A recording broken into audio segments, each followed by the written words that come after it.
Meus estimadíssimos irmãos e irmãs, muito boa noite. É sempre motivo de muita alegria nos encontrarmos às quartas-feiras à noite para darmos continuidade a esses estudos tão importantes que despertam em nossas almas compreensões novas, luzes novas a respeito da vida. Qual é o papel da vida? O que é que estamos aqui fazendo? Então, esses conceitos trazidos pela doutrina espírita e essas obras de André Luiz, esse compêndio maravilhoso, A Vida no Mundo Espiritual, várias obras importantíssimas, visa despertar. Tudo à luz do Evangelho Sublime de Jesus, é porque a doutrina espírita é o Evangelho redivivo, é o Evangelho puro na sua essência, de volta, com toda a sua beleza, com toda a sua profundidade, visando despertar a alma humana para a destinação de cada um de nós. Jesus falava que somos filhos de Deus, e como filhos de Deus, se Jesus somos deuses, nós temos uma destinação celeste. Então, nós vamos tirar o nosso caminho, a metodologia do Pai é a da meritocracia. Nós temos que entender essas questões, o trilhar.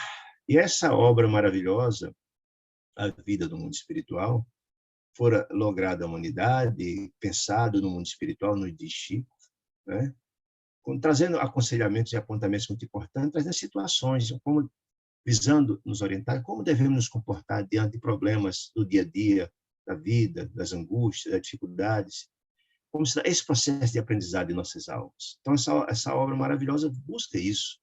E quem for portador, como uma espécie de repórter do mundo espiritual, o benfeitor André Luiz é o portador dessas mensagens e o receptor, digamos assim, o correio da terra, através das mãos santificadas de Francisco Canto Xavier, nosso Chico. Então, são ensinos maravilhosos. Devemos aproveitar, beber nessa fonte fecunda, visando tornar a nossa encarnação o mais proveitosa possível. É como a escola da vida nos matriculando na escola normal, para quando retornarmos à pátria do Espírito, possamos apresentar, digamos assim, o que conseguimos lograr na escola. Aquele, como é que se diz assim, aquele boletim com as notas azuis, né, Dona Celeste, de aprovação. Isso é que é importante. Bom, só lembrando que nós estamos estudando o livro número 5 dessa coleção, chamado de No Mundo Maior. Estamos já concluindo, estamos no capítulo 18. Esperamos, na próxima semana, estudar os 2 últimos capítulos desse maravilhoso livro. Lembrando que essa obra, ela fora, portanto, os benfeitores espirituais solicitaram a André Luiz buscar apontamentos para construir, para escrever essa obra maravilhosa, falando de questões limítrofes do homem, as angústias, daqueles que não aproveitam bem as suas missões aqui na reencarnação, já que sabemos que a reencarnação é o meio que Deus nos concede para atingirmos os fins, que é a felicidade, mas boa parte de nós, nos diz André Luiz, lá no livro dos Mensageiros, pela fala do benfeitor Telésforo, que quase nenhum de nós aproveita essas oportunidades na sua inteireza. São raríssimos, diz o próprio Emmanuel no prefácio dessa obra, quase nenhum de nós voltamos justificados, ou seja, não cumprimos aquilo que nossas reencarnações foi estabelecido no nosso mapa reencarnatório. Muito bem, então, quando André Luiz fora solicitado escrever essa maravilhosa obra, fora colocado ele na companhia do benfeitor Calderaro para acompanhar os casos, que o trabalho de Calderaro era acompanhar esses casos limítrofes de criaturas profundamente angustiadas, em estado de loucura, ou que estão beirando a loucura, uns que pensavam em suicídio.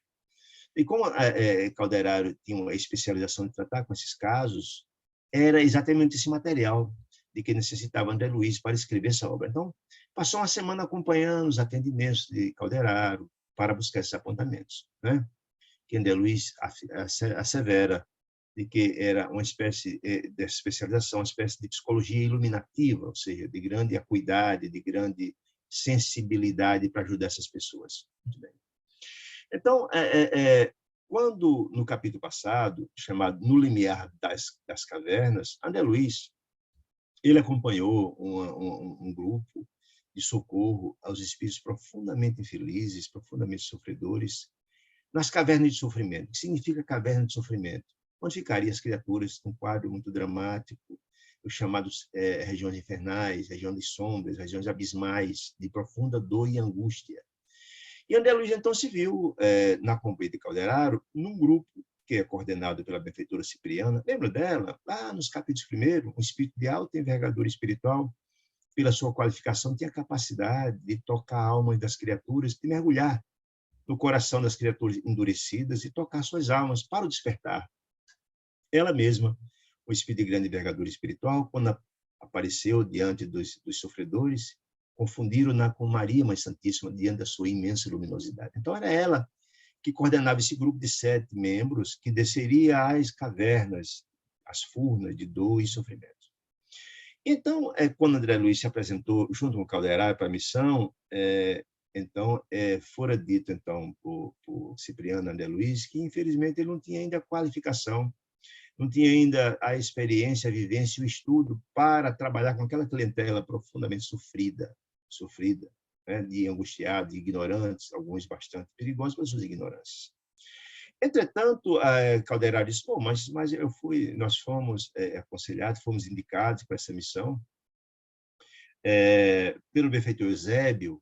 Nós também estudamos pelo Eusébio, aquele espírito sublime que dirige a instituição na região intermediária da Terra, que nos disse que era importante a presença, não só para buscar apontamentos para o livro. Então, nossa irmã Cipriana disse, não, é verdade, se efetivamente ele falou, se Eusébio falou, porque efetivamente é importante. Entretanto, disse ela, se, na verdade, Eusébio indicou, tem uma razão para vocês acompanharem essa missão. Entretanto, vocês não poderiam descer até as cavernas de dor, vocês não têm a qualificação. Entretanto, vocês podem seguir conosco até a região intermediária do umbral, ou umbral intermediário, segundo ela, porque lá o material que é possível de ser captado para a obra que André Luiz está escrevendo é farto demais. Ele vai encontrar tantas dores e angústias, das loucuras que ele vai encontrar, dos espíritos profundamente enlouquecidos, que terá um material ilimitado que ele pode aproveitar. E disse mais ela, se Eusébio disse que André Luiz deveria ir nessa missão, é que é muito provável que ele tenha, além dessa missão de colher esse subsídio, uma outra que ele ainda nem desconfia. Se ele indicou. E aí ficou nessa informação. Então, eles dizem, então, no capítulo anterior, que eles foram efetivamente até o limiar das cavernas. E André Luiz ficou muito impressionado com o que viu. Naquela região intermediária, um ambiente intragável, um ambiente esfumacento, escuro, uma energia profundamente deletéria, e o próprio traçou um perfil dos espíritos que habitavam aqueles sítios de dor e angústia, né? E ele fala de criaturas profundamente sofridas, loucos, a grande maioria de loucos. Então, Calderaro afirma, lembra, no capítulo 16, ele levou André Luiz a visitar um hospício, encarnados na Terra. Explicou que boa parte daquelas criaturas que estavam lá, os loucos, eram que não tinham aproveitado de forma adequada a encarnação que Deus lhes deu, com o objetivo de avançar no processo evolutivo, ou seja, foram criaturas que cometeram graves erros no passado, e todos nós, quando retornamos à pátria dos espíritos e não cumprimos nossas missões e cometemos sérios desalinhos, males, angústias, crimes, etc., voltamos ao mundo espiritual. Quando chegamos lá, damos conta do que fizemos e ficamos desesperados, porque a nossa mente culpada é o grande tribunal nosso e nos culpa. E os espíritos voltam angustiados ao mundo espiritual, cheio de culpas, de remorsos, e rogam, nós vimos isso nas várias obras de André Luiz, rogam a oportunidade a Deus, que é Pai misericordioso e bom, para voltar à Terra, para reencarnar de novo, para aproveitar a oportunidade de desatar os nós do passado, de repacificar só aqueles que prejudicou, o que foi prejudicado por eles, visando a felicidade. Então, Deus, como é Pai misericordioso e bom, nos concede essa oportunidade sempre, né? Porque, volto a dizer, a reencarnação é o caminho para atingirmos os fins, é o meio para atingirmos os fins. Bom, então, quando voltamos, e quanto mais cometemos iniquidades quando aqui tivemos, mais a reencarnação será difícil, né? Com provas e expiações, dependendo das nossas falhas. Então, boa parte desses espíritos que estavam lá loucos no hospital eram aquelas criaturas que vieram cumprir essas missões pela bondade de Deus, mas fugir das suas responsabilidades. Ou seja, diante das provações duras e difíceis, acharam melhor fugir, nada a fazer para vencer suas dificuldades, né? Por isso enlouqueceram, disseram transfugas, fugiram das responsabilidades que lhes cabiam, visando a felicidade. Então, André Luiz diz, Calderaro afirmou, olha, esses aqui que estão aqui, quase a sua totalidade são criaturas que fugiram das suas responsabilidades, tiveram a oportunidade e não cumpriram. Porque lá atrás, nos estudos passados, nesse mesmo livro, Calderaro explica, André Luiz, que todos nós, nosso cérebro é uma espécie de um castelo de 3 andares. o andar de baixo é o inconsciente, onde está a reminiscência de tudo que fizemos no passado. Tudo, né? Os males, etc. Está tudo lá, uma espécie de purão. E Deus nos dá a oportunidade na reencarnação atual, que é o consciente hoje, com a possibilidade de nos reformarmos, aquele homem velho que está lá no purão, transformarmos no hoje. E é o consciente, é o hoje, a possibilidade de transformar o passado. E nós buscamos força, energia, subsídio, estímulo no superconsciente. Através da nossa ligação com o Criador, através do benfeitor, através da oração, da prece, do trabalho no campo do bem. Mas esses transfugas não, simplesmente nada fizeram no consciente, nada. E permaneceram no purão lá atrás. Então, essas criaturas que estavam lá, no hospício, os loucos, e as criaturas que os obsidiavam, são essas criaturas. Então, foi importante essa visita do capítulo 16, para André Luiz, quando chegasse lá na região intermediária do umbral, entender só, porque lá eram exatamente essas criaturas, só que no mundo espiritual. André Luiz viu as criaturas encarnadas com esse processo e viu, quando chegou lá na região do umbral mediano, aquelas criaturas, ou seja, o efeito daquela omissão deles, da perda de oportunidade na Terra. Então, André Luiz viu tudo aquilo, ficou impressionado com os quadros terríveis, né? Angustiosos, e entendeu também por que Calderaro levou ele, então, lá no hospício. Bom, então ele continua assim, começa hoje narrando velha afeição. Nós vamos entender que essa velha afeição é aquilo que Cipriana falou, que Eusébio aconselhou André Luiz até lá, porque existia algo além da colheita de material de subsídio para escrever o livro. Começa assim André Luiz, então, a narrar o capítulo 18, chamado Velha Afeição. Não havíamos atravessado grande distância. De onde, gente? Do umbral intermediário. Região intermediária do umbral, região de muita dor e angústia, certo? Quando eles transitando aquelas... lembra que quando o Cipriano desceu com um grupo para as cavernas, grupo de 7 pessoas, ficou André Luiz e Calderaro na região intermediária. Então, eles começaram a andar. Não caminhamos muito, encontramos, disse ele, uma assembleia de velhinhos, homens velhos, se postou ao nosso lado. Ou seja, ele encontrou naquele ambiente um monte de senhores velhinhos, idosos, em espírito, naquele local. E ele começou, então, a apreciar aquele grupo, a ter ideia. Vocês lembram que anterior, no capítulo 17, ele examinou várias daquelas criaturas que estavam ali? Assassinos, ladrões, gente cometeu graves erros. Ele até entrou na tela mental de um que tinha assassinado a esposa, que queria encontrá-la para fazer mais mal ainda. Ninguém estava ali por acaso. Todas as criaturas que estavam ali é porque cometeram gravíssimos erros. Então, nessa assembleia de velhinhos, ele começou a estabelecer o perfil daquelas criaturas. Disse ele assim, mostrava aqueles velhinhos todas as carantonhas de aspecto lamentável. O que é carantonha, gente? Feições deformadas, animalescas, etc. Porque é o efeito. Estão lembrados daquela máxima de Jesus, que onde está o nosso coração, está o nosso tesouro? Muito bem. Cada nossa feição no mundo espiritual, nossos gestos e ações, são exatamente o que está no nosso coração. Ou seja, as criaturas, quanto mais infelizes, mais os rostos e corpos são deformados no mundo espiritual. Quando há informações de criaturas com mentes diabólicas, animalescas, são exatamente os corações cheios de ódio, ressentimento, etc, etc, etc. Porque a gente externaliza aquilo que está no nosso coração. Por isso Jesus falava que quando está no nosso coração, está o nosso tesouro. A gente dá o que tem. Então, é uma característica das criaturas animalizadas, infelizes, brutalizadas, as feições. Por quê? Porque o perispírito é uma estrutura amoldável, plástica, e ele se amolda aos sentimentos. Então, por exemplo, as criaturas elevadas, as criaturas maravilhosas, têm sempre feições delgadas, belas. Por quê? Aquilo é o fruto que está em seu sentimento, em seu coração. Ele faz sentir-se isso na apresentação física. As criaturas animalizadas, brutalizadas, têm as feições terríveis, o odor que exala é de putrefação, de enxofre, etc. É narrado nos livros isso. Já as criaturas mais elevadas, ao contrário, exala perfume, bondade. As roupas são belas. As roupas dos seres celestiais são belas, né? São vestimentas belas. Já as roupas das criaturas infelizes, quanto mais infelizes, roupas brutais, com mau gosto, com cores berrantes, esfarrapados, exalam um cheiro. e as próprias formas de se expressar. Quanto mais brutalizado é o espírito, mais se externalizam assim. Risadas chapafúrdias, desprezam a dor alheia, não têm sensibilidade alguma, ao contrário, riem, maltratam, etc., etc. Né? A fala é grotesca, brutal, e as criaturas espirituais, quando mais é elevado, ao contrário. A fala é quase como uma música, de bela, de suave, tem profunda sensibilidade com a dor alheia, respeito, busca a caridade, busca assistir, busca ajudar.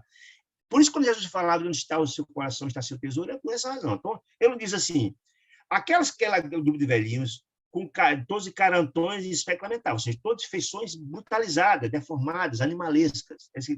Bom, então, vem as feições, vem as roupas, esfarrapadas, esqueléticas, as feições terríveis, descorados, quase sem carne, cadavéricos. Né? Trazia as mãos, eles todos. Aí bem interessante. Aquele grupo tem uma característica só, essas feições. Por quê, gente? Lembra que lá no capítulo anterior, onde a Luiz falou, tudo é sintonia? Quando chegamos no mundo espiritual, a gente sintoniza um grupo que pensa da mesma forma. Então, os criminosos, os assassinos, os ladrões, buscam criaturas que têm o mesmo sentimento.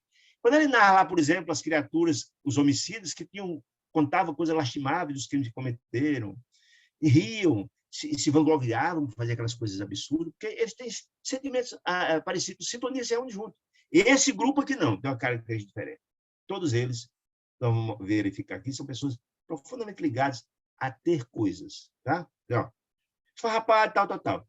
As mãos cheias de substâncias lodosas, de lodo, cheio de lodo, que eles achavam, todas aquelas criaturas apegadas à materialidade, a coisas, achavam que era altamente precioso, que era a prova de que estavam loucos, totalmente loucos. Confundiam aquela lama como se fosse algo muito precioso. Muito bem.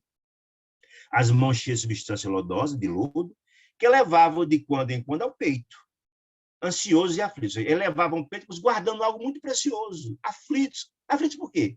Com medo que alguém venha se retirar deles, porque achavam que ele era muito precioso, com medo que alguém venha se roubar, enfim, de perder. Apego, pessoa ligada à materialidade. Tem gente que é assim, só pensa em ter coisas, não estão preocupados em significar algo para alguém. São criaturas lamentáveis, materialistas, não estão preocupados com o futuro, preocupados com hoje, ter coisas, simplesmente ter coisas. Faz tudo para ter. Né? Todo meio justifica os fins, que é ter coisas. Muito bem. Ao menor toque, diz André Luiz, até do vento. Eles ficavam com medo de perder, de cair, enfim. Aquela lama que estava nos braços, que achava que era importante, atracava seus fragmentos de lama como se fosse algo preciosíssimo, com medo de perder, colocando esses fragmentos de lama de encontro ao coração. Não podia perder aquela coisa que ele achava que era preciosa. Né? Demonstrando infinito receio de perdê-lo, ou seja, um apego. Né? Tinham medo de ser roubados, tinham medo de perder, de cair, enfim. Entreolhavam-se apavorados. Veja, todos eles, é importante que a gente entenda isso, é a questão da sintonia. Todos eles tinham sentimentos iguais, todos eles estavam com essa lama nos braços. Todos pensavam igual, porque era a minha sintonia. Então, eles olhavam apavorados, com medo, como se temessem desastre próximo, que alguém vinha roubar, que alguém vinha levar, enfim. Cochichavam entre si, desconfiados, né? Maliciosos e desconfiados. Materialistas. A única preocupação dele era guardar aquilo que eles achavam que era um tesouro importante. Era característica de todos eles, ou seja, grupo que se afinavam, por isso estavam juntos ali. Muito bem. Às vezes, André Luiz, faziam menção de correr. Seja, tinham medo, para não perder aquilo, tinham menção de correr com medo. Se sair daquele local, com medo de perder aquelas questões. Mas retinham no mesmo lugar, entre o medo e a suspeita. Medo de perder as coisas, medo de ser roubado. E a suspeita de quê? Qualquer pessoa que se aproximasse, eles tinham suspeita que queriam tirar da mão deles aquele tesouro. Achavam que eram ladrões, coisas dessa natureza. Né? Um deles, ou seja, daquele grupo de velhinhos, da Assembleia de Velhinhos, ele começa a narrar uma coisa interessante. Aqueles velhinhos com a mesma característica, um deles observou em voz rouquenta: precisamos de alguma saída. Que saída, gente? Sai daquele lugar que eles achavam perigoso, que eles ser roubados, etc., porque eles tinham algo muito precioso e poderoso com eles, e tinham medo, senhor Web, você sai dali, encontrar um lugar seguro, queria dizer. Não podemos, quando é longe, não podemos ficar mais aqui, disse ele. Né? Aí o outro não estava preocupado só com isso. Mas e nossos negócios? Ou seja, eles estavam naquele local, que achavam que tinham encontrado um tesouro muito importante, mas não estavam preocupados com as afeições dele, em voltar para casa, família, amigo, pai, esposa, não. O negócio dele era dinheiro, tem coisa. E o nosso negócio? Estava lá sofrendo, feito um doido, com aquela rama nos braços, achando que era tesouro, que era ouro, enfim, mas preocupado com ter. Mas quanto mais nosso negócio, estamos aqui há muito tempo, precisa voltar para os nossos negócios, nossos comércios, etc, etc. Nossas casas de comércio, de banco, enfim, incalculável. Olha a loucura dessas criaturas. Incalculável a riqueza que descobrimos. Eles achavam que tinham encontrado uma mina de ouro. Eles achavam que aquela lama que estava nos braços dele era ouro. Por isso estava pego ali sofrendo, porque eles achavam que era ouro. É loucura. De tanto se pensar só e fixar no ter coisa, a mentalidade enlouquecer, e achava que ele, todos que estavam com a lama nos braços achavam que ele era um ouro que estava carregando, né? Indicava com fania, significa orgulho. Os punhados de lodo indicava com orgulho, e que esfregava as mãos, aduncas. Aduncas significa formar de gancho, com a mão para cima, segurando a lama que ele achava que era ouro. Mas, prosseguia para o pensativo, um dos velhinhos que estava naquele grupo. Prosseguia pensativo. Todo este ouro, que era a lama que achava que era ouro, que temos conosco, permanece à mercê de ladrões. Por isso que eles queriam sair daquele lugar, que ele achava ameaçado, achava que alguém queria roubá-los, né? Deixa miserável charneca. Charneca significa naquele ambiente árido, que nada dava, aquele ambiente terrível que ele estava vivendo, né? Esse ambiente cheio de ladrões, cheio de criaturas infelizes, que efetivamente era, daquele que estava lá. Eles tinham medo de sair dali, com gente, que tinham medo de ser o ouro que eles achavam que era lama, de ser roubado, né? Disse um deles, é imprescindível, né? É imprescindível ganharmos o caminho de volta. Ou seja, podemos perder essas questões. Então, voltar, porque aqui está cheio de ladrões, está cheio de um ambiente desse, perigoso. Aí um diz assim, isto aqui o quê? Aquele ambiente sombrio, aquele ambiente cheio de criaturas infelizes, etc., assombraria qualquer um, disse ele, porque só tem criaturas infelizes, brutais, grosseiras, ladrões, etc. Então, aqui assusta. A gente conseguiu esse ouro, a gente tem que sair daqui para não perder esse ouro. Bom, André Luiz disse, escutando aquele singular personagem, um dos velhinhos que falava sobre isso, dirigir interrogativo olhar a Calderari. E aí também é importante a gente entender isso, porque quando André Luiz gosta da didática dele, quando ele explica algumas questões do livro anterior, não volta a repetir. Pois olha, escutando aquele personagem, aquele velhinho falar, dirigir interrogativo olhar a Calderari. Ele não perguntou a Calderari, porque os espíritos mais elevados falam por telepatia. Basta pensar que Calderari capta bem ligeirinho o pensamento dele, já viu várias vezes isso, certo? Eu até olhar o Calderari, quem me esclareceu, ele não perguntou verbalmente, não, esclareceu. Atenção, são usurários, são agiotas. E quem são agiotas, gente?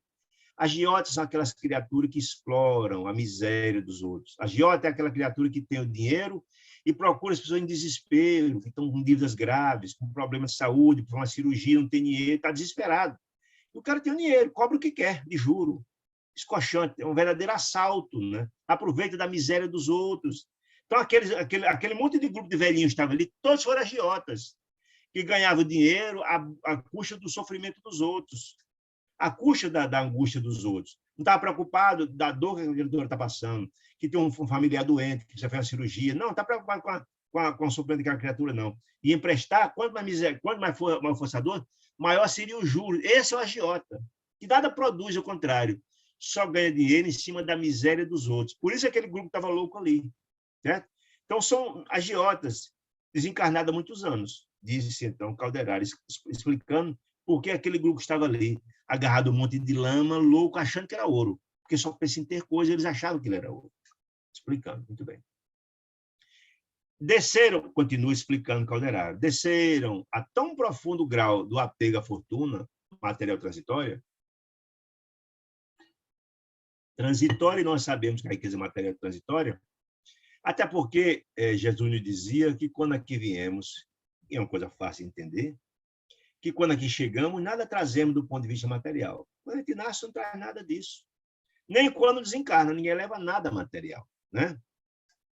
Ela é fortuna material por esta razão. Entretanto, aquelas criaturas, e normalmente os materialistas, não têm essa compreensão. Os materialistas não têm uma compreensão, por exemplo, da reencarnação, não têm a compreensão da imortalidade da alma, porque se tivesse compreensão da imortalidade da alma e acreditasse nela, não colocava a vida inteira a explorar os outros, a fazer o mal, e etc., porque um dia vão ter que prestar conta de seus atos. O materialista não tem essa preocupação. O materialista pensa que quando o camarada, a pessoa morre, acaba tudo. Não tem que prestar conta de seus atos. Estão pensando só no hoje. Se vão tornar os outros infelizes, se vão explorar os outros, não está nem aí. O importante dele é ter coisas, juntar o máximo de dinheiro, como se fosse levar esse dinheiro quando desencarnasse. Então, o materialista não está preocupado com o futuro, quando desencarnar, porque não acredita na reencarnação. Pensa só no hoje. Não pensa que terão que prestar conta de seus atos. Né? Então, terceiro profundo grau de apego à fortuna material transitória, que se tornaram inaptos, né, ao equilíbrio da zona mental do trabalho digno. Ou seja, essas criaturas não se preocuparam em fazer o trabalho digno, não se preocuparam com a dor alheia, se preocuparam em construir, se preocuparam com caridade, nem com fraternidade, em fazer o bem a ninguém, só com eles. São egoístas. Diz Jesus que o egoísmo e o orgulho são duas grandes chagas da humanidade. O materialista é essas duas coisas, egoísta e orgulhoso, só pensam neles, se eles estão certos, estando bem, o resto se dane. São insensíveis diante da dor alheia. Né? Muito bem. Então, eles não se preocuparam em fazer nada construtivo, ganhar dinheiro fácil, em cima das graças dos outros, não sabe fazer nada construtivo. Né? Muito bem.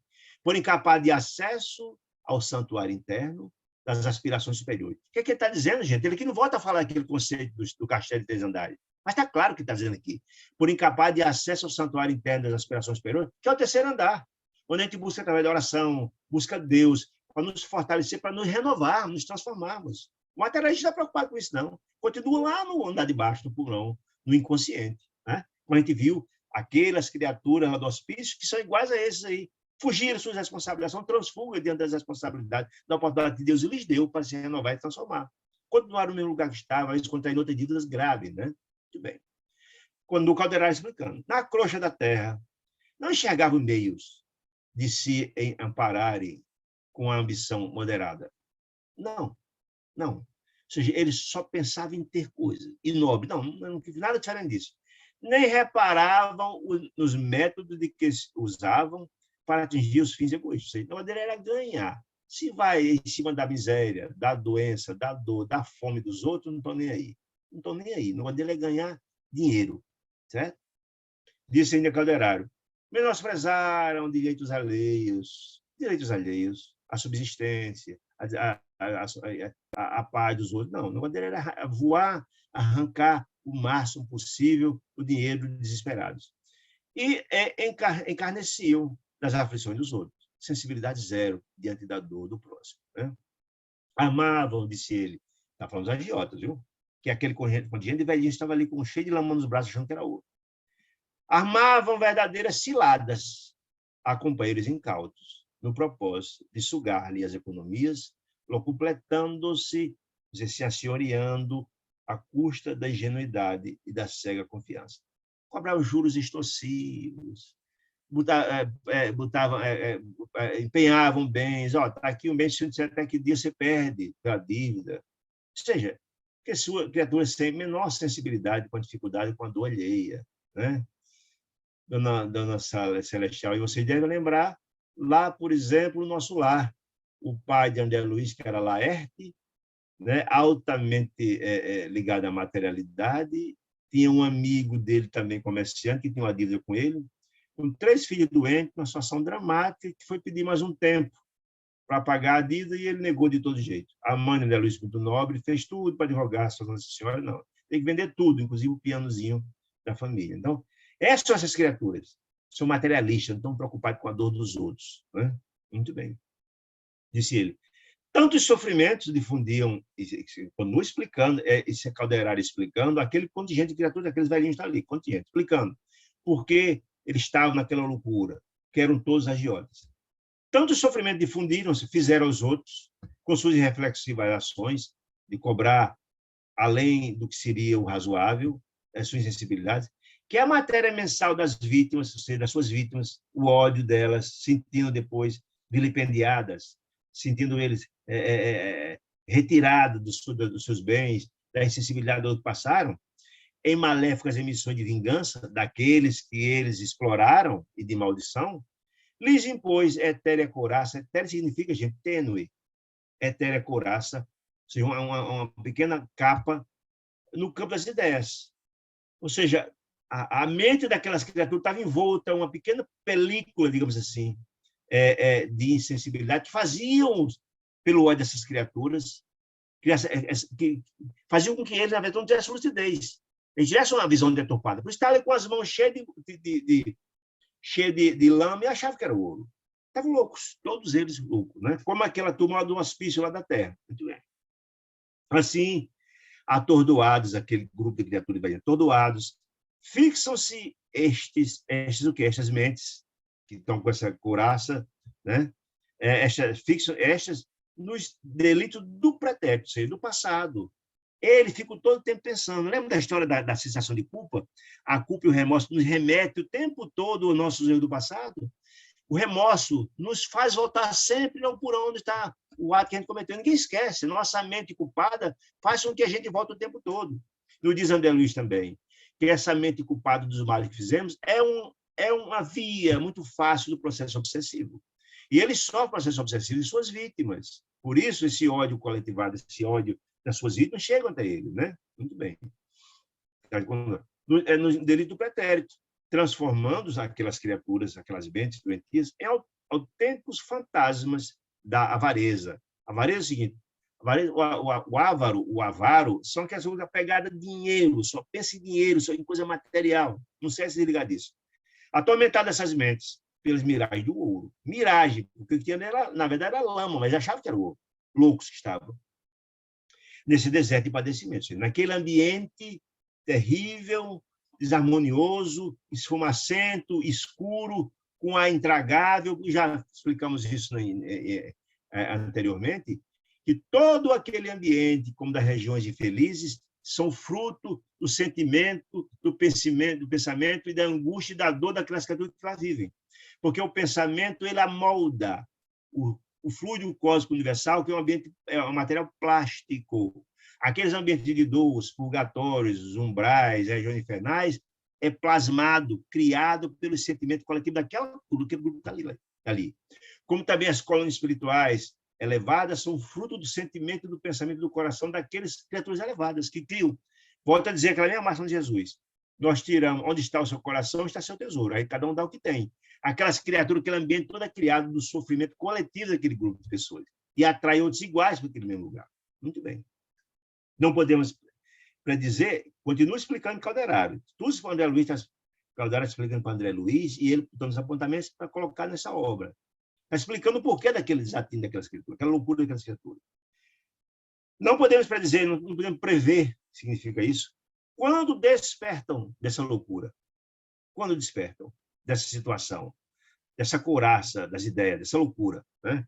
da situação em que se encontram. Vocês estão completamente loucos, né? Lamentei-o sinceramente, André Luiz. Agora, André Luiz está começando a contar a sensação dele dentro daquele grupo de velhinhos loucos. Disse ele, lamentei-o sinceramente, ao que Calderaro explicou. Enlouqueceram na paixão de possuir coisas, ter coisas. Gente, as coisas que temos nada levamos. O que enobrece o espírito não é ter, é ser. O que é que eu significo para as pessoas? As pessoas têm em mim respeito? Eu tenho compaixão para com a dor dos outros? Eu, na verdade, sou caridoso, fraterno, amoroso? Sou indulgente para com os erros dos outros? Sou benevolente? Isso é que é a diferença. Coisas não vai nos levar a lugar nenhum, ter coisas. O que a pessoa, o importante é o que você significa para os outros. Eu tive a capacidade de enxugar lágrimas, emprestei meu ombro para alguém vir conversar, meu ouvido. Isso é que faz as pessoas diferentes. O que é que eu significo para os outros? O que é que eu represento para os outros?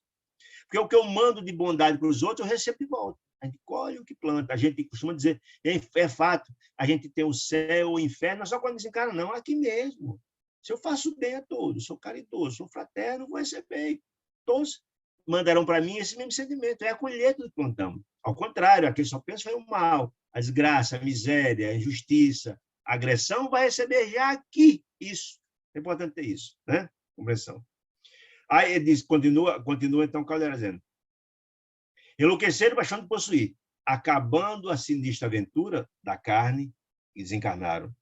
Escravos dos monstros mentais que eles criaram. É a colheita do que eles plantaram, de formação indefinível. Quer dizer, está dizendo, vai demorar essa destruição, depende de cada um se cansar de sofrer e começar a se renovar. Muito bem.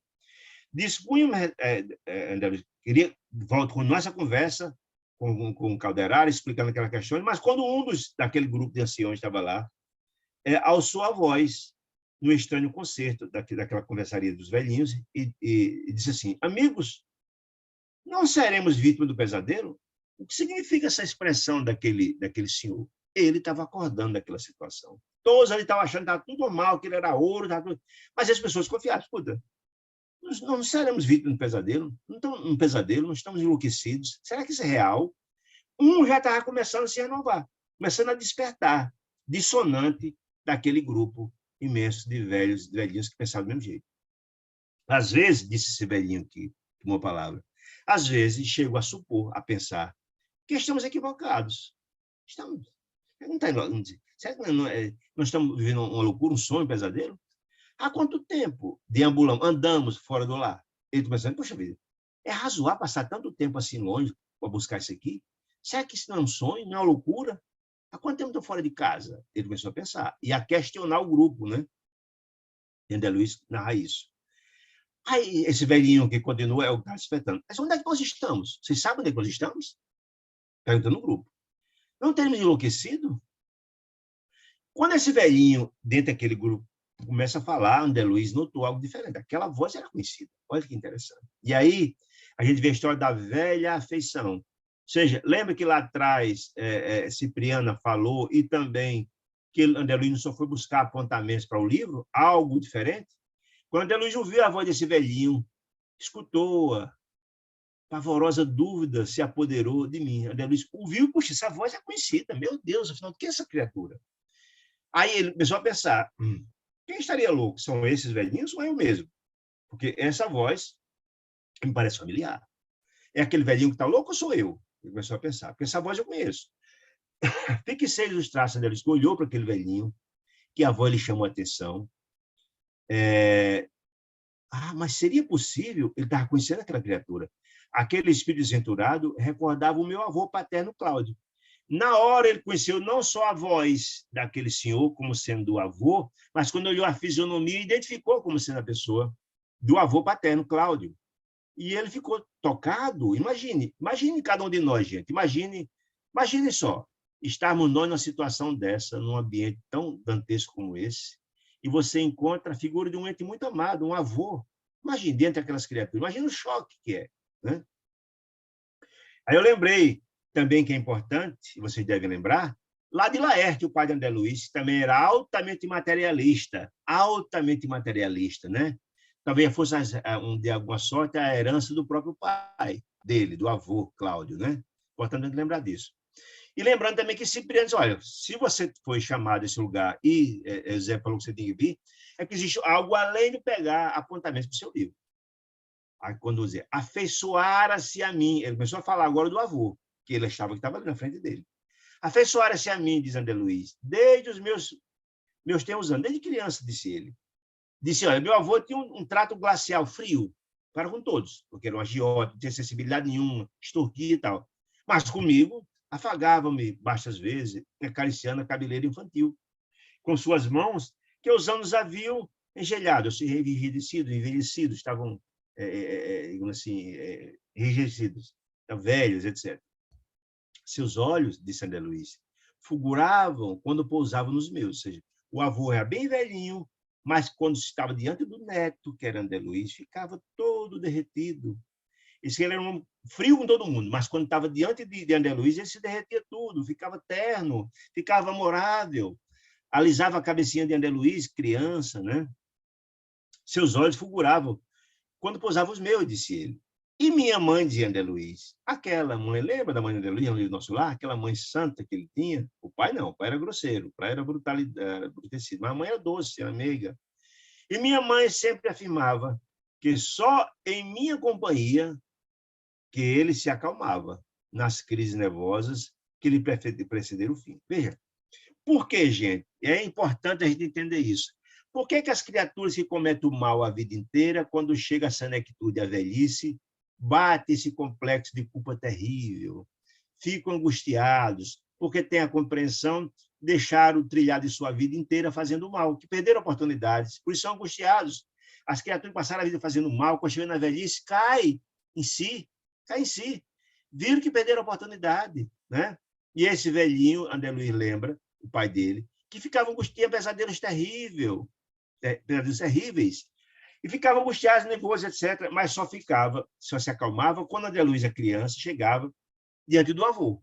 O avô acariciava, ficava todo derretido na André Luiz. André Luiz narra isso aqui. Muito bem. Porque ele sentia a culpa, o remorso por ter feito tanto mal a vida inteira. Com todo mundo ele era grosseiro, mas com André Luiz ele ficava enternecido. Não me lembrava, disse André Luiz, da história dele, do meu avô. Um detalhe, não me lembrava que eu era pequeno, disse André Luiz, com particularidades especiais. Entretanto, não ignorava, disse André Luiz, que fizera razoável fortuna, André Luiz lembra esse detalhe, em ágios escandalosos, buscando dinheiro fácil como agiota, cobrando, extorquindo pessoas. Conseguiu ficar rico. André Luiz lembra desse detalhe. Por isso justifica que o pai está ali louco, apegado àquele monte de lama, o avô, como se achando que era ouro. Né? Curtindo a espinhosa velhice, disse ele, pelo excessivo apego ao dinheiro. Ele era escravo do ter coisas. O velhinho, o pai dele, era escravo, ter coisa, quando escravo no mundo espiritual. Essa aqui é a questão, gente. A gente precisa entender isso. Quando desencarna, você é a mesma criatura que não está encarnado. Ninguém, na verdade, muda porque desencarna. Não. Se você é uma criatura avarento aqui, você vai ser um avarento espiritual. Se é uma pessoa apegada à matéria aqui, vai ser uma apegada à matéria quando desencarna. Portanto, esse pai dele, esse avô dele desencarnou, que arrancou dinheiro de muita gente injustamente, e vai continuar sendo a mesma criatura, enlouquecido. Ele já estava, quando velhinho, com esse sentimento do apego à coisa, e lá também. Conturbara-se, disse André Luiz, nos últimos tempos do corpo, velhinho já, e via delatores. Ele achava que todo mundo que é delator. Todo mundo chegava lá para visitá-lo, ele achava que denunciar ele pelo mal que ele fez no passado. Os ladrões, alguém que queria se beneficiar do dinheiro dele. Se as pessoas materialistas, eles desconfiam de todo mundo, não confia em ninguém. Acha alguém denunciado uma coisa que fez no passado, ou que quer roubar ele, não tem confiança em ninguém. E se isola as pessoas, não tem amizade com ninguém. Né? É isso que o avôzinho dele era assim. Né? Ladrões em toda parte. Só na presença de André Luiz que ele se sentia todo enternecido. Tinha uma confiança, uma profunda identificação com André Luiz, pequenininho. Disse ele, aflito, o avôzinho dele aflito, na época de morrer. Meu pai, sim, aflito o pai dele. Quem o pai lembra de Laerte? Aquele pai que era parecido de alguma forma com o avô. Transferira o avô para a nossa residência, a residência de André Luiz quando pequeno, onde minha mãe o exilou, o acolheu. Lembra que a mãe dele era um espírito nobre, grandiosa, maravilhosa? Muito bem. A vencer. Ajudou ele a vencer, auxiliou ele a vencer o diário dele padecimentos. Ela, com sua grandeza d'alma, acolheu-o com muito amor. O pai do marido de Laerte e o avô de André Luiz, que via cheio de angústia, cheio de sentimento infeliz. E ele, a mãezinha, acolheu e ajudou a vencer suas dores nos últimos tempos de vida. No momento, no instante, André Luiz lembrou a memória do seu decesso. André Luiz lembrou o dia que ele, o avô Cláudio, faleceu. Olha que descrição importante para a gente entender o quadro das criaturas que morrem amargurada, que morrem com o coração cheio de culpas.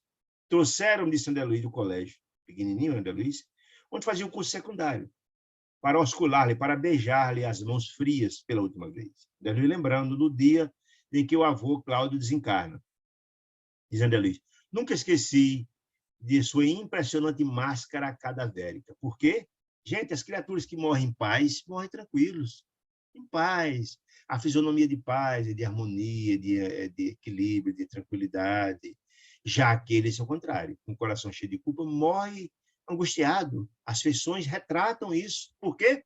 Porque ele está na divisa. Já está antevendo o que vai ver do lado de lá. A culpa, o medo com o desconhecido, etc. A angústia, né? Então, André Luiz nunca esquece das feições do avô quando desencarnou. as mãos recurvadas para cima, como segurar as coisas, como estava lá, né? Como segurar as coisas materiais, né? As mãos recurvadas para o peito, parecia guardarem, ciosamente, com medo, algum tesouro oculto. E nos olhos vítreos, de vidro, né? Vítreos, que mãos piedosas não conseguiu cerrar. Ele não conseguiu fechar os olhos, com os olhos abertos, de vidro, de pavor, de angústia, e com as mãos para cima, como se segurasse alguma coisa de encontro ao coração. Né? Vagueava o pavor do ignoto, do desconhecido, disse ele. Ele estava profundamente apavorado com o que encontrar, ele não imaginava.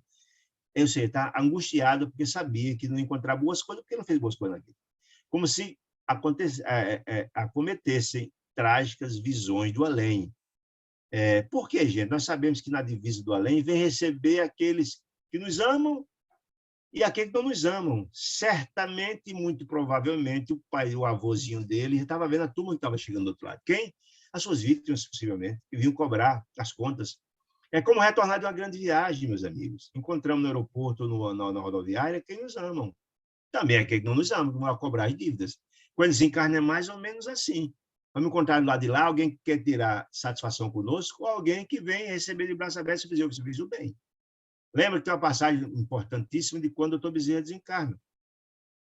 O emissário de Maria, no hospital, mostra ele uma multidão de criaturas lá fora do hospital. Ele vai na sacada do hospital e vê aquela multidão de criaturas. Ele pergunta, mas quem são? Essas criaturas são aqueles que você beneficiou quando passou pela terra. Estão aqui para lhe receber. Então, aquele a quem fazemos o bem estão lá para nos receber. Também aqueles que não nos amam também estarão lá. Por isso, o pavor dele era imenso. Vagueava o pavor do ignoto, sim, em trajes do além, para onde for arrebatado a contragosto. Ou seja, ele tinha medo de morrer. Por que tinha medo de morrer? Porque sabia que não fez coisas boas e ia encontrar do lado de lá quem ia cobrar dele as contas. Muito bem. No curso do tempo, disse ele, André Luiz, vinha saber que meu avô deixara valiosos patrimônios financeiros, era rico. Que nós, ou seja, a família, e é uma outra coisa importante, meus parentes, dissipamos, se mesmo gastando, ele passou a vida inteira gastando fortuna para ter coisa, e a família, quando ele morreu, gastou, torrou tudo. Dissipamos em nababescas fantasias. Viagem, divertimento. O avô passou a vida inteira juntando tudo quanto era centavo para garantir a família futura. E quem não fez esforço para isso, gastou tudo, torrou tudo, sem se preocupar com nada. E aí, nós vamos ver, lá em outras obras de André Luiz, as pessoas que só pensam em ter coisas e não passam valores morais de amor, de fraternidade e de conduta para os filhos ficam materialistas também.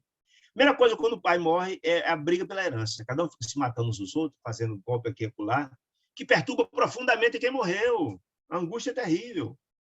E nem sequer faz uma prece pelo que se foi, que passou a vida inventando coisas. Não está nem aí. Eles são materialistas também. Não tem valores da alma. São materialistas, né?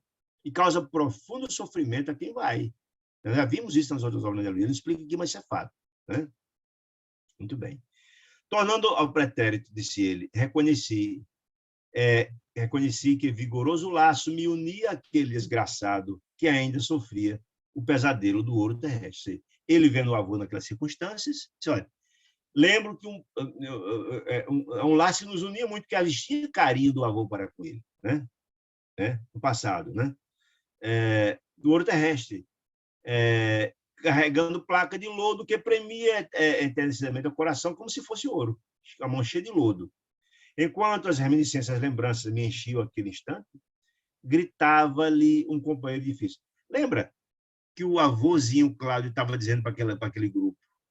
Mas será que ele não está enganado, gente? Será que ele está passando por um pesadelo? Quando ele falou isso, foi um protesto. Jesus estava todo louco. Né? Só ele estava acordando desse pesadelo de alguma sorte. Né? Aí, quando alguém do grupo disse, pesadelo? Mas nunca, nunca. Ô, Cláudio, não te sensibilize tanto. Quando ele falou o nome Cláudio, aí André Luiz teve a certeza que efetivamente é o avôzinho dele. Seu nome foi pronunciado. A confirmação. Até André Luiz estava vendo, achando parecido, a voz parecida. Quando falaram o nome, aí, a confirmação. A confirmação estarrecera-me. Quis gritar, mas não pude, disse André Luiz. Compreendendo quando ocorria ao meu intento, meu íntimo, Calderaro amparou-me e é um baque muito grande. Imagine passar cada um de nós uma situação assemelhada a esse, encontrar um ente muito querido, muito amado, numa situação de sofrimento profundo desse, né? Amparou-me, disse assim, André, já sei de tudo. Eu acredito sinceramente que Calderaro, antes de vir, já sabia de tudo isso, né? Esperou para o momento certo para essa revelação acontecer. Entendo, disse Calderaro. Agora, a significação da tua vinda a essas paragens, ou seja, o motivo. Esse era o motivo. Além de pegar apontamentos para escrever essa obra, que era o grande objetivo de André Luiz se encontrar na companhia de Calderaro, a ida dele àquele sítio tinha um outro objetivo, que era exatamente socorrer esse avôzinho que estava lá em busca de ajuda e que era alguém que tinha ligação afetiva muito grande com André Luiz, porque nada acontece por acaso, o acaso simplesmente não existe, né? Muito bem. Disse então Calderaro, irmã Cipriana tinha razão, quando ela disse que a vinda dele não foi por acaso aquele sítio, né? Não temos tempo a perder, disse Calderaro. Por quê? Disse ele. Olha, o velho revela-se receptivo. Por que é receptivo? Porque é o único daquela assembleia de velhinhos que estão ali que questiona se não estão loucos ou não. Os outros estão achando, não, que conversa é essa que está... Não, que pesadelo com nenhuma. Só ele estava receptivo, só ele estava começando a questionar aquilo. O outro estava receptivo à mudança. Receptivo à mudança. Então, quando ele está receptivo, começou, então, a entender que provavelmente estará em erro. Sei, Caldeira, ele, Cláudio, começou a entender em erro, que talvez respire a atmosfera de pesadelo cruel. Ajudemos você. O que quer dizer, Caldeira? Ele está despertando, ele está começando a entender que não era para estar aqui, que aquilo era um erro, que aquilo era um pesadelo. É hora de ajudar para que ele se liberte. Estava preparado. E por que ele estava preparado é que, efetivamente, André Luiz veio. André Luiz não viria ali para só ver, ele não poder ajudar, ficaria uma angústia imensa. Não. As coisas acontecem quando tem as suas razões. Ou seja, André Luiz veio ali porque ia encontrar o avô, e mais que isso, ele estaria em condições, despertando para a renovação. Essa é que é a grande questão. O acaso não existe. Use auxiliar-lhe a visão, disse Calderaro. Significa auxiliar-lhe a visão? Lembra que fora dito lá atrás que ele tinha uma espécie de uma pequena couraça fina, tênue nos olhos, que ele não conseguia perceber a realidade pela loucura, e as visões dele não conseguia enxergar sequer André Luiz, e muito menos a Calderaro. Por quê? Porque a diferença de vibracional, então, colocar os fluidos nos olhos dele ia possibilitar enxergar André Luiz e Calderaro, e também ganhar um pouco de lucidez para poder ser assistido, né? O auxiliar a visão, para que nos enxergue. Até então, ele não estava assistindo pela diferença vibracional, né? Aí fica imaginando a angústia de André Luiz numa situação dessa, né? Aflito, segui. Aflito, sim, porque era uma emoção muito grande, né? Imagine, qualquer uma situação dele. Segui o dedicado orientador Calderaro, que passou a aplicar recursos fluídicos nos olhos embaciados, que não conseguia enxergar nada, do avô, né? A entidade, o avô, com o providencial fluxo das forças, do fluido que está chegando à visão dele e à mente, ganhou provisória lucidez. Começou a ter um certo equilíbrio e, ao mesmo tempo, começou a ver. E viu-nos, disse André Luiz. Afinal, gritou ele perante os colegas, está escrito que nenhum daquele grupo de velhinhos estava enxergando nem André Luiz, muito menos Calderaro. Só ele, Cláudio, estava vendo. Que luz diferente. Por que luz diferente, gente? Aquele ambiente é um ambiente escuro, enegrecido, brutal. E a vida vê luz? O senhor estava vendo? E aí os amigos dele disseram, esse cara tá mais louco que todo mundo aqui, porque como é que ele está vendo luz que ninguém está vendo? Né? E ele, esfregando os olhos, acrescentava, Cláudio, dirigindo-se a nós. De onde vindes? Quem são vocês? São padres, por acaso? Né? Aludia, talvez ele imaginava, dizendo André Luiz, que ele era um padre, porque ele, André Luiz e Calderaro estavam com túnicas alvas, diferente das roupas de farrapada do grupo, né? Que apresentava. Então, de imediato, achou que André Luiz e também Calderaro eram padres, né? Avancei, leste, ou seja, rápido, e indaguei. Meu amigo, André Luiz, que estava angustiado, conheceu a voz, achou as feições, vou chamar de Cláudio, meu amigo, sois Cláudio M. Você disse o nome dele todo, por que André Luiz aqui não diz o nome dele todo? Porque lembra, quando esta obra foi escrita, a nosso lar, etc., a família André Luiz ainda era viva no Rio de Janeiro, certo? Então, ele não diz o nome todo para não identificar, no caso do problema. Sois Cláudio M., antigo fazendeiro da vizinhança de V, se dissesse meu local, também seria uma pista que André não quis revelar. Certo? Sim, disse Cláudio. Conheces-me?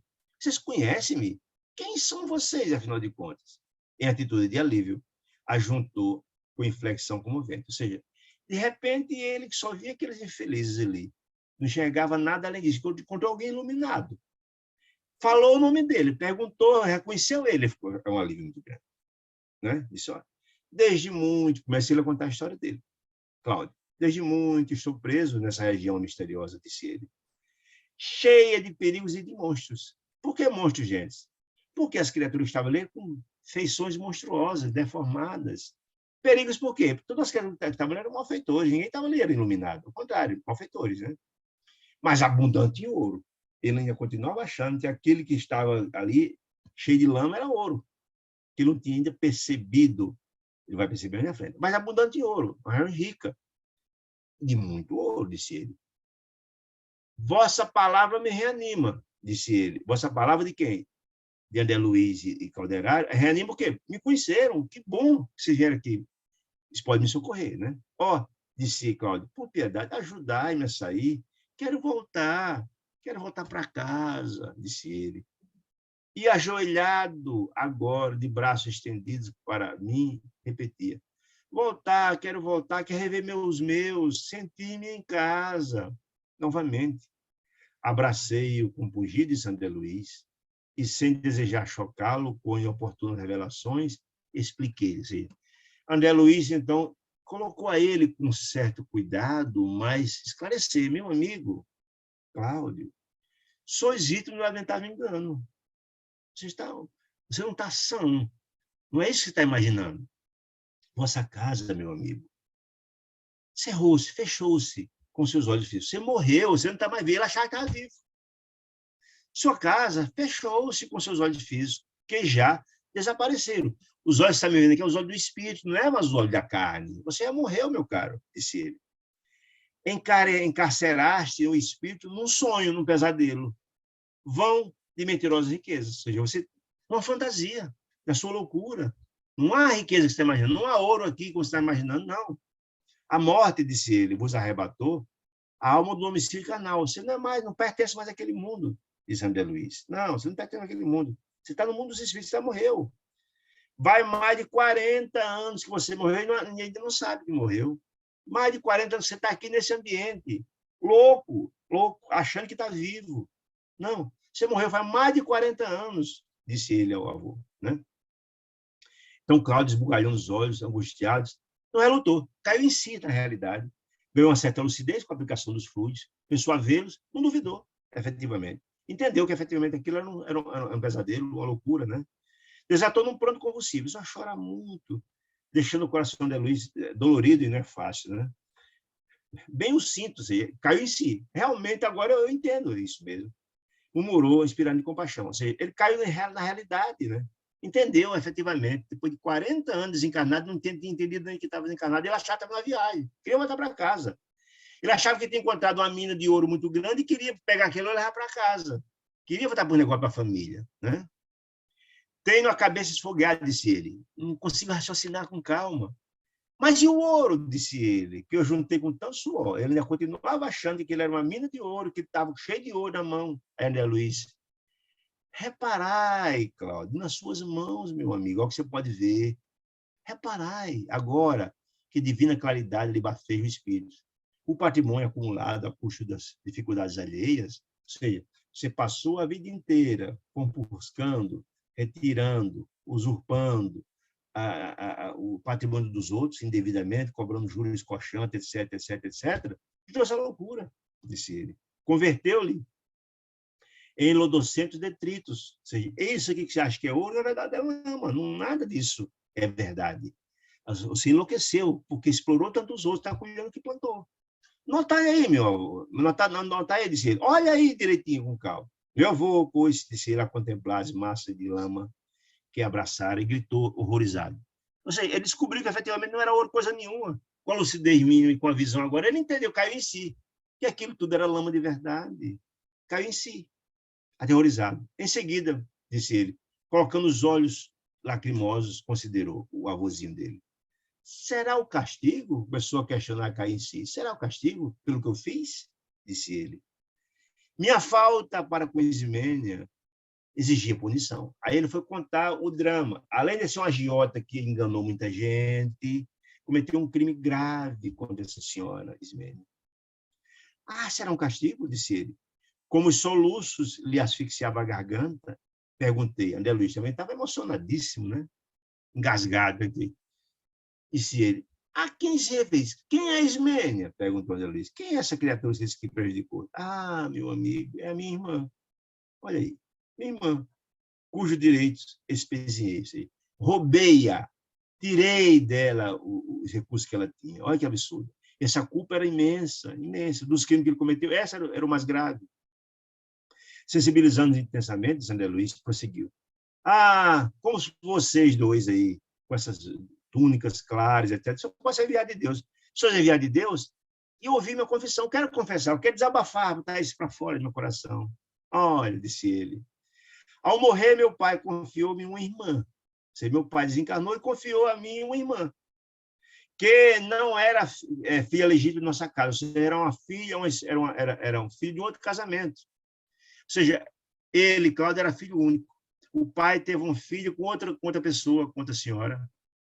Mas a mãe dele, santamente, a mãe de Cláudia, criou com muito carinho, disse ele.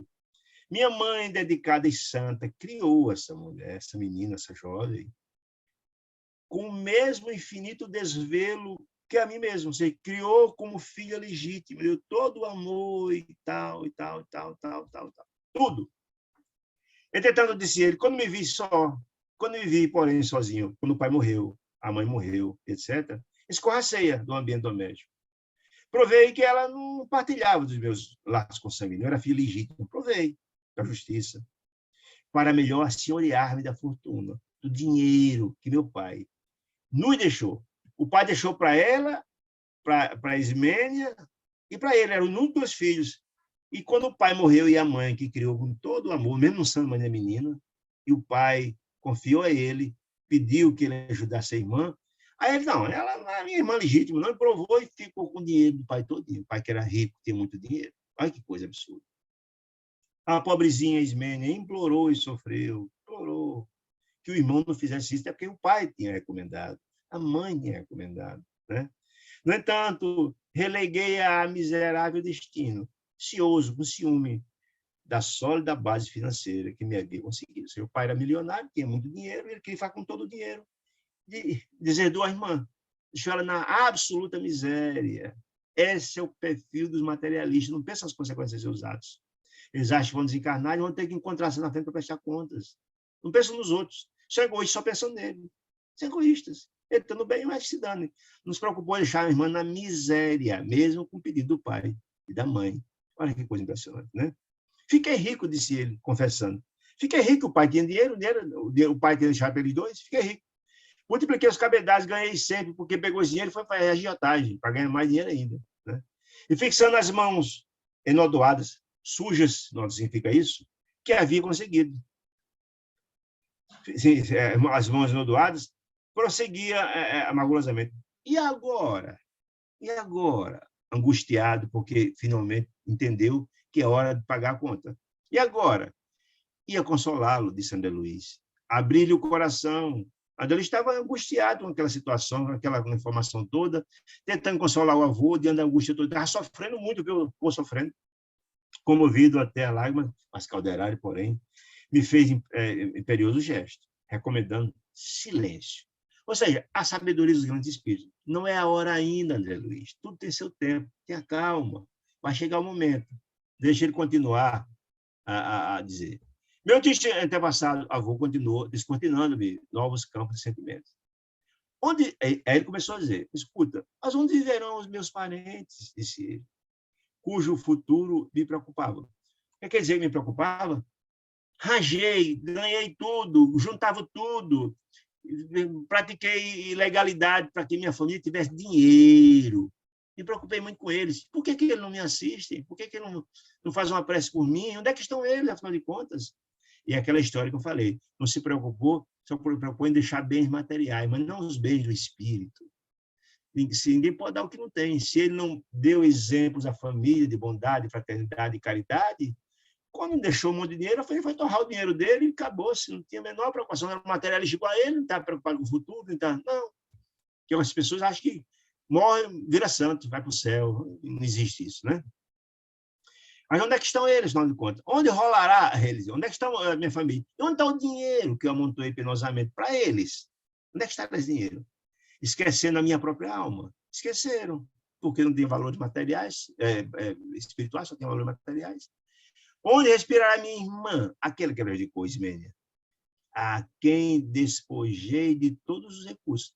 Ele pensou a questão, onde é que está esse povo? Meus filhos, meus netos, minha irmã, onde é que se encontram? Porque não me ensinaram na terra, ele agora lastimando, porque não me ensinaram na terra, que a vida prosseguia além do sepulcro.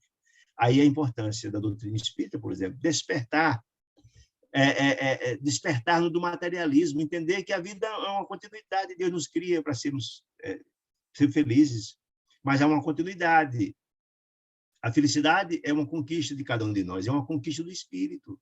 E todo bem ou mal que fizer agora terá consequências. Então, a doutrina espírita ela é importante. Então, Cláudio lamentou por ninguém ter dito a ele que a vida continuava. Não aprendeu isso. Estarei, disse ele. Estarei efetivamente morto para o mundo ou louco e cego? Ele precisa se questionar. E André Luiz ouvindo essa informação, e Caldeira também. Ah, mísero que sou, miserável que sou, disse ele. Quem me socorrerá? Já que minha família esqueceu de mim, não tem uma oração, não tem uma prece, não. Todos esqueceram de mim. Deixei dinheiro, deixei tudo, me preocupei. Juntei muito de dinheiro, mas ninguém se lembra de mim. Alongando os braços ressequidos, suplicava: tenha piedade de mim. Meus pais foram levados ao túmulo há muitos anos e meus filhos certamente me esqueceram. Qual é a pergunta dele aqui? Meus pais, eu falo, onde é que eles estão? Não morreram de mim? Por que não me procuram? Por que não me procuram? E meus filhos? Esqueceram de mim.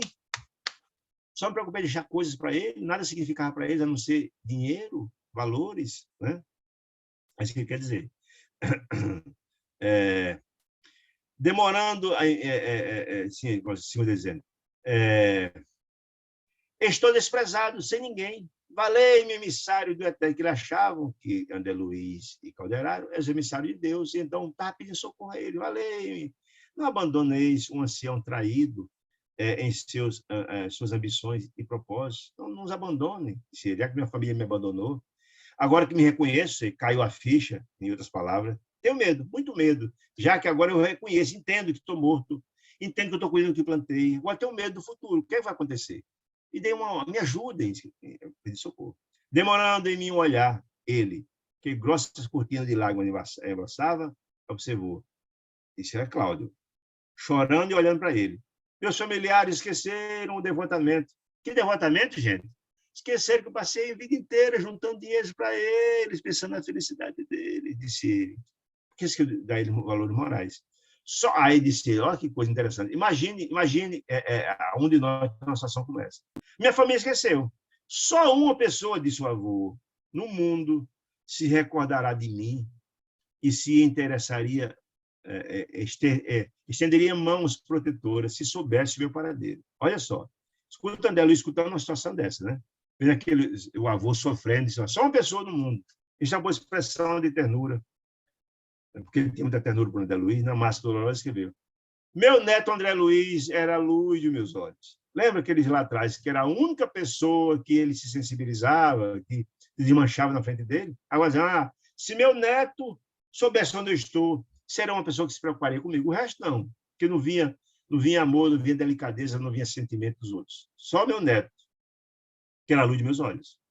Muitas vezes, disse ele, os carinhos dele, de André Luiz, me inquietava o torturado pensamento. Ou seja, ele, quando chegava, era uma felicidade para mim. Disse ele. Ele está justificando agora porque só André Luiz poderia pensar nele e tal.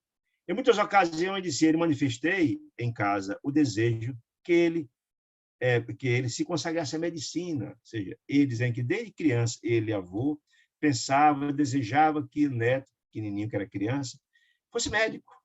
Destinei-lhe um legado para esse fim. Ele deixou dinheiro, inclusive, para pagar a faculdade de André Luiz, para não crescesse em medicina. Olha que informação importante. Agora, lembrem-se disso, gente, num ambiente daquele, ele profundamente sofrido, num ambiente determinador, dizendo isso a André Luiz. André Luiz, na frente dele lá, sem poder dizer ainda que ele era o neto. Disse ele.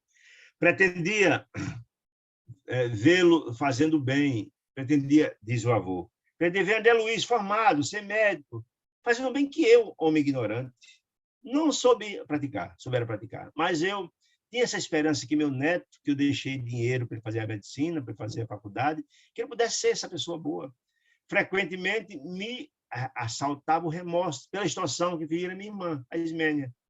Vinha a culpa, porque a culpa, a nossa mente culpada, é o tribunal mais inclemente de todos. Contudo, disse ele, consolava-me, justificava, entre aspas, com a ideia de que o neto do meu coração, que era André Luiz, de algum modo, gastaria o dinheiro que indevitavelmente tirara dela, educando-se como convinha, para benefício de todos. Ou seja, eu me consolava de alguma sorte, mesmo sentindo uma culpa imensa, porque pagando a faculdade André Luiz, se ele fosse utilizar ser um médico do bem, fazendo o bem e o amor, me consolava de alguma sorte, que o dinheiro que eu arranquei de minha irmã indevidamente iria ser útil e ia fazer um bem a alguém. Seria André Luiz, médico, ele dizendo, um benfeitor dos pobres e dos doentes, disse ele, como médico, né? Espalharia sementes dadivosas, onde minha existência inútil espalhara pedras e espinhos de sensatez. Ou seja, ele, eu me ficaria tranquilo. Porque ele, certamente, um médico sensível, etc., iria fazer o bem aos pobres, doentes, sabe? Espalharia, portanto, o bem que eu não consegui fazer. Meu neto, disse ele, imagine, dizendo tudo isso à frente de André Luiz, está com o coração apertadíssimo. Meu neto seria belo, querido, respeitado, disse ele, o que eu não pude ser. Enxugando a copiosas lágrimas, indagava em voz súplice. Cláudio, a eles, André Luiz e Calderaro, com a atenção presa nos meus gestos. Ou seja, ele, olhando André Luiz, angustiado, doido para dizer ao avô o que estava acontecendo, que era ele olhava e continuava a suplicar. Quem sabe se vós, disse Cláudio, vocês dois, mensageiros de Deus, poderiam levar meu neto, André Luiz, a tremenda notícia dos males que me devoram. Né? Disse ele, se ele vai ser uma notícia, ele pode ser que ele se apiede de mim e faça orações.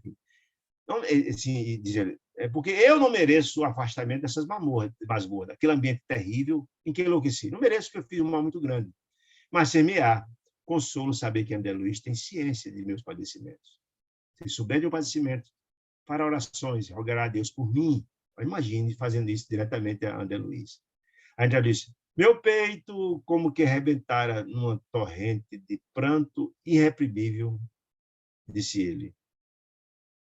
Sim, dizendo, não mais valer os sinais de Calderário. André Luiz, a emoção chegou a um ponto que não dava para segurar diante daquela circunstância toda.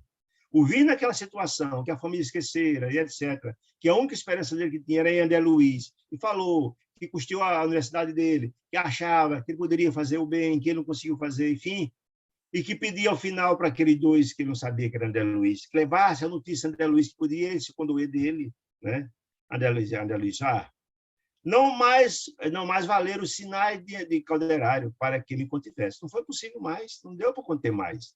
Meu peito, disse André Luiz, como que arrebentara num torrente de pranto irreprimível, ali. Não me achava uma Assembleia Superior. Não, eu estava ali no umbral, eu estava ali na região dos umbrais medianos, de dois sofrimentos, não, cujas emissões de energia nessas Assembleias Superiores me sustentaria até o fim no combate educativo da autodisciplina. Não deu mais, não, disse ele. Mas diante de deploráveis remanescências das paixões terrestres, daqueles acontecimentos. Né? Lembrei-me, disse André Luiz, de meu avô, acariciando os cabelos quando eu era criança. Recordei que meu genitor, meu pai, Laerte, né, sempre aludia ao desejo de meu pai com referência à minha pretensão acadêmica. Ou seja, o avô sempre pediu ao pai Laerte para matricular na faculdade de medicina e deixou dinheiro para isso. Ele lembrou de tudo. Tudo aquilo que o avô falou, ele pensou lembrar. O avô acariciando os cabelos, lembrava que sempre pedia ao pai Laerte para montar ele na faculdade, e deixar o dinheiro, etc, etc. Pensei nos longos, esse André Luiz narrando, a emoção que estava no seu coração. Pensei nos longos anos que o mísero teria gasto. 40 anos, gente. 40 anos naquela região, imagina, de sofrimento e dor. Louco. agarrando as ideias da posse financeira com as mãos cheias de lodo, pensando que era ouro, com medo de perder, com medo da posse, etc., com medo de alguém roubá-lo. Compreendi a extensão do meu débito para com ele. Eu tenho um débito afetivo e material muito grande de Sandra Luiz para com ele, porque ele sempre foi carinhoso, deixou recursos, pediu ao meu pai, né? Relativamente ao diploma de médico, que eu, aí outra confissão dele, que eu não souber honrar no mundo. Porque lembremos, gente, que André Luiz desencarnou como médico e André Luiz era materialista. Não soube honrar a medicina como qualquer outra profissão, tem um papel muito importante, ainda mais a medicina no começo do século, que dirigia poucos médicos, né? Você, na qualidade de médico, podia fazer um trabalho extraordinário, ele ali não tinha essa sensibilidade de fazer o trabalho. Segundo relatos, ele fazia muito pouco o trabalho de caridade, né? Desencarnou recentemente, mas chegou no mundo espiritual naquela condição que contou, que foi. Não tinha méritos, porque não utilizou o recurso que Deus lhe concedeu.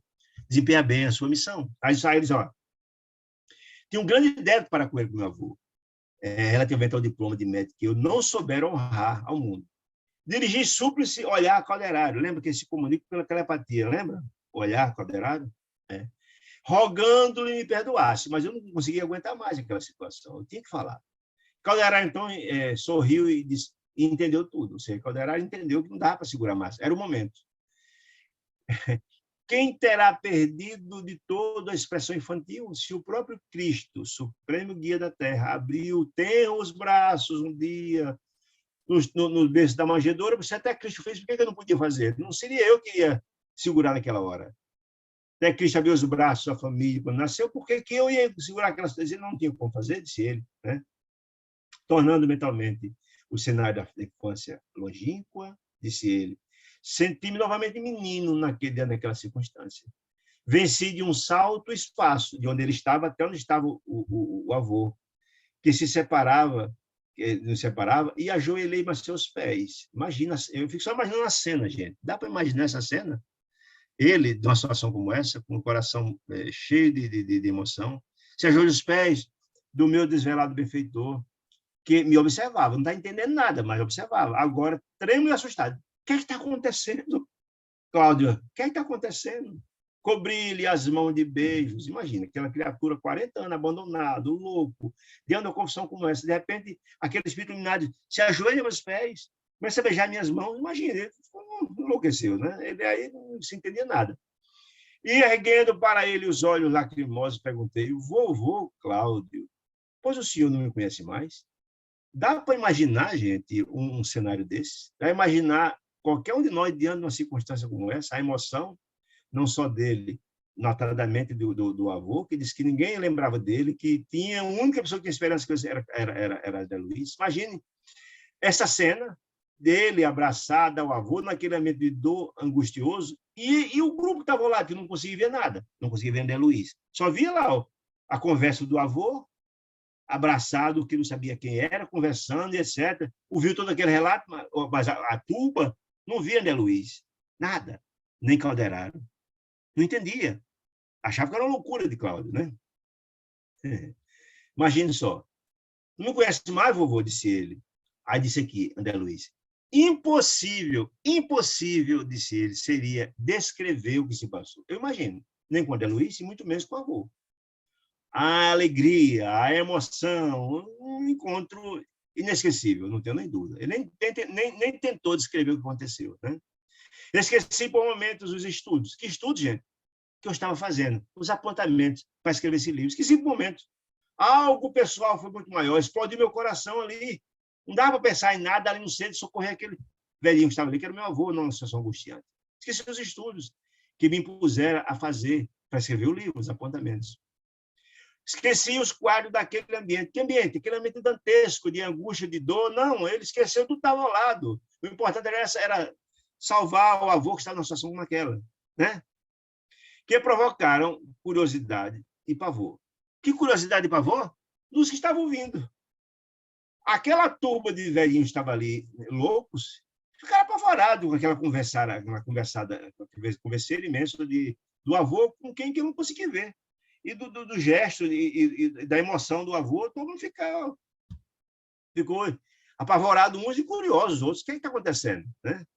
Meu espírito respirava, disse André Luiz, o reconhecimento sincero e o amor puro que ele sentia pelo avô. E enquanto as míseras entidades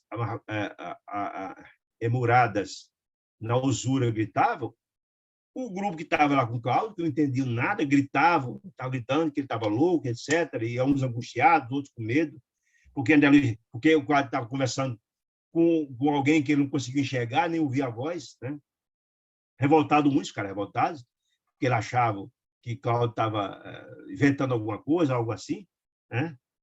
Revoltado uns, e outros riam, na galhofa, né? Riam, ele está maluco, esse maluco, que história é essa? Incapaz de compreender a cena improvisada. Incapaz por quê? Porque ele não viu nem André Luiz muito bem Calderari, nem viu. Então, não tinha como entender a cena como aquela. E logo que eles estavam loucos aí, que não conseguia entender. Eu, de André Luiz, amparado por Calderaro naquele ambiente, que também enxugava as lágrimas discretas, por uma cena altamente emotiva que é essa, né? Não resta dúvida, né? A lágrima discreta, diante da comoção que me assaltara o coração, eu imagino, sustentei meu avô nos braços, esquálido, louco, numa situação paupérrima, como se transportara louco de alegria. Imagina, a alegria não dá nem para medir, a alegria do avô de André Luiz também. Precioso fado, que me era doce e leve ao coração. Então, gente, veja que coisa linda. O amor de Deus. Deus assiste o homem pelo homem. Olha que coisa maravilhosa. André Luiz fora aquele ambiente pegar apontamentos para o livro. Entretanto, ele só foi àquele ambiente e encontrou o avô porque estava no momento de despertar. E ele, além de pegar e trazer apontamentos importantíssimos para o livro, foi ele o portador. Exatamente do resgate do pai daquele ambiente, do avô daquele ambiente terrível. Meus irmãos queridos, ficou alguma dúvida? Tem alguma pergunta que vocês queiram fazer nesse capítulo tão interessante, tão importante, que traça um perfil das criaturas, do perfil das criaturas e também daquele ambiente terrível do umbral intermediário? Se não ficou nenhuma dúvida... Foi tudo bem. Nossa, muito claro, muito claro. Que bom. Então, queria demais agradecer a companhia amorosa de vocês. Espera aí, Antônio. Lopes quer fazer uma pergunta. Pois não, meu bem. Eu tenho uma dúvida. Como é que o André Luiz reconheceu o avô? Bom, reconheceu o avô por algumas questões. Primeiro, ele conheceu a voz, quando falou a voz. Segundo, as feições que ele também conheceu. E a prova foi quando alguém disse o nome dele. Aí ele não teve dúvida. Cláudio. E depois ele perguntou, você Cláudio, tal. Cláudio, que morava na fazenda tal. Então, quando bateu todas as informações, não teve dúvida. A voz era igual, as feições eram igual. E quando disse o nome, ele confirmou com o avô o nome, onde ele mora na fazenda, etc. Tá certo, querido? Tá certo? Ah, sim, entendi. Mais alguma dúvida? Não, foi perfeito. Muito claro. Ela disse que quer acompanhar, que ela vai... que maravilha. Dia 18 ela vai para Santa Catarina, mas aí eu mando o link. Maravilha. Então, meus irmãos queridos, queria agradecer demais a companhia. Obrigado, viu? É uma honra. A alegria nossa. Agradecer pela companhia maravilhosa de vocês. Desejar uma semana de muita luz e muita paz. E que possamos estar juntos na próxima quarta-feira, se Deus nos permitir, tá bom? Fique com Deus. Deus quiser. Paz para todos.